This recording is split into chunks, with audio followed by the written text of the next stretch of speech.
Private investigator caught my cheating wife in a hotel with a random man, just in time for me to ruin her birthday and got my revenge.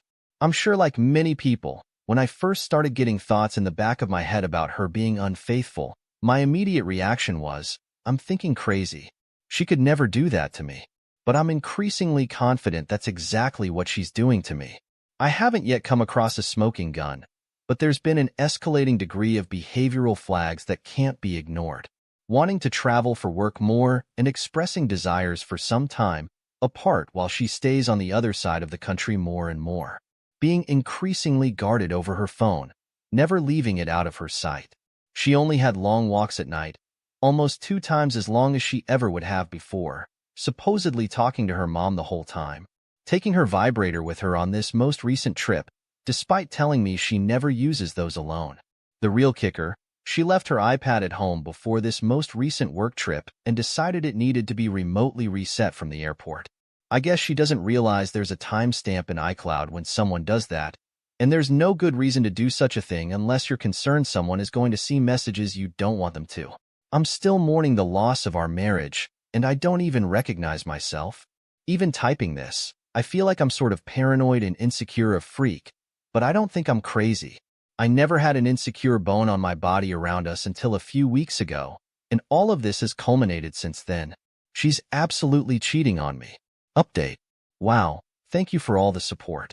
Did not expect to get this many responses to my story, as well as so many people wanting to follow this throwaway account. I guess it's entertaining. I will keep posting updates on how this goes. Also, because I've gotten this tip multiple times, I can't access her phone records. It's a company-paid phone. We are not on the same network or bill. Otherwise, I would have done that a while ago. Update. Got the receipts. She's a cheater. The PI came through. Best $1,000 I ever spent. Got photos of her taking her screwboy up to the hotel room while holding hands. Maybe I should have waited, but the anger was overwhelming. I just messaged her saying, I know all about it, and I hope to have a good time. It's over for us. I'd attach one of the photos. It felt good. It's her birthday today too. I hope I ruined it for her. Like the coward she is, she didn't respond. But she's out there a whole extra week, which gives me some time to start putting the affairs in order. Glad I got closure and confirmed I wasn't crazy. I deserve so much better than that gaslighting. C-word. Update. She responded a few hours later, saying, what is this? The gaslighting and narcissism is insane.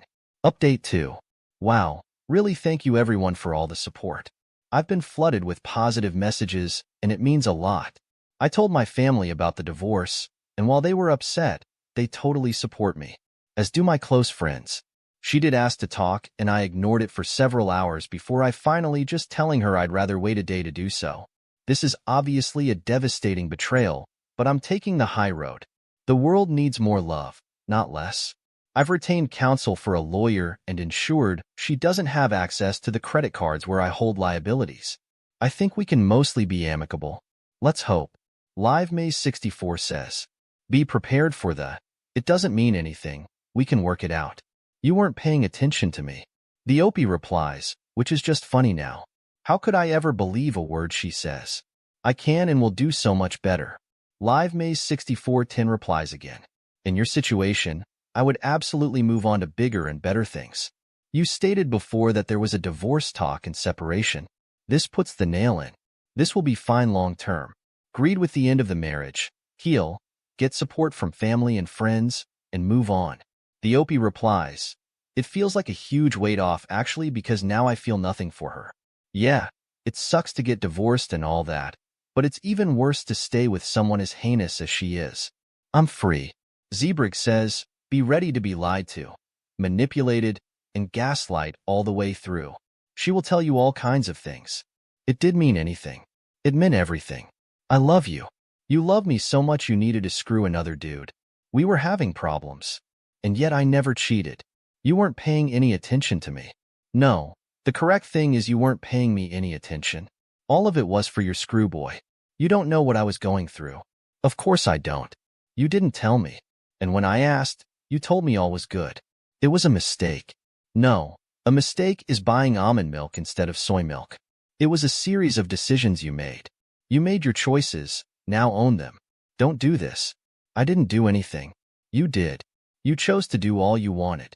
Now I choose to protect myself. Don't you trust me? Hell no. If you told me it was raining and we were outside and I was soaking wet, I would still look up to confirm if it was rain. What will we do? We won't do anything. I want to make a response and reaction to your choices. I'm sorry. Yes. You were sorry you got caught. But you didn't feel sorry till now. You don't understand. You are absolutely correct. I have never cheated. So how can I understand what F-up thing is going through your mind? I will do anything. Please don't do this. I can't trust you. I can't believe you. You did one of the worst things that can be done. You betrayed me on so many levels that you can't even begin to understand. If you had sex with her in the last 6 months without condoms, go take an STD test. If you have children, go take a paternity test. Sorry. Talk to a lawyer. Separate finances. Put all her things in a storage unit and inform her where they are. If you talk in person with her, record it. Be it video or audio, but record it. Protect yourself as well as you possibly can. Go to a therapist. Talk to friends. Talk to family. Don't go to the bottle or drugs. Don't bottle your feelings inside. Go on walks. Hike. To the gym. Go to your hobbies. This is not the end of the book. This is the end of a chapter. You will come out better and stronger. You will be okay. Update. We talked today for the first time. She actually suggested that the photographic evidence I had of her holding the hands of a guy and walking up to her hotel room with him didn't prove anything. Apparently, he is just a friend and someone who would listen to her because I was supposedly not doing that. I told her I didn't believe her, and it was irrelevant at this point. I think ultimately she is trying to save face because she was suggesting it is not fair for me to tell my friends and family she was having an affair. I didn't really answer that, but I just told her I had no intention of slandering her to her own family because it accomplishes nothing. In the end, she agreed to pretty much all the proposed terms of separation I had laid out. She also told me she had already leased an apartment in this new city beginning next month, which again is a telltale sign to me she is being duplicitous. The only real point of contention is going to be who gets the dog, which can hopefully be mediated quickly. It has been a whirlwind a few days, but I am looking forward to having all of this behind me. Aproxy23 says, so her going up to a hotel room with a random guy doesn't prove anything? Did she say that? Why not meet at a restaurant? Why do you need a freaking hotel room? And WEGM13 says, too many people believe that to prove adultery it must be beyond any reasonable doubt. That is for criminal cases, divorce is a civil case. It is considered proven by their preponderance of evidence, i.e. they walked hand in hand to the hotel and spent the night and the next morning left. Hello? And he reasonable person concludes? He is so lucky his wayward wife isn't too bright. The opening of Lou says, after you divorce, please expose her. She is in a bubble right now. No real consequences. She needs to feel it. Affairs aren't fairy tales. They are nightmares. Wake her up, please. Update. I have to say, I feel amazing. There is a massive weight off of my shoulders, knowing I am getting out of a toxic relationship. There is a lot of stuff to get through right now in terms of selling the house, but we are almost done with the legal paperwork to agree on terms of separation, and within a few days she will be gone on the other side of the country. I know a lot of people have said this, but for me, it is true as well. My biggest regret is that I didn't do this sooner. I even started talking to someone and she is not only completely understanding of the situation, she is making me realize how bad of a fit my soon-to-be ex was for me in general, compared to who else is out there. I don't know if it will go anywhere or not, far too soon to tell, but it is just so refreshing at the moment and makes me very excited for what is to come in the future. I have learned from my mistakes and know myself better now than ever before. I know what I want in a future partner and what I won't compromise on. I am free, happy, and eager to live my life. Update.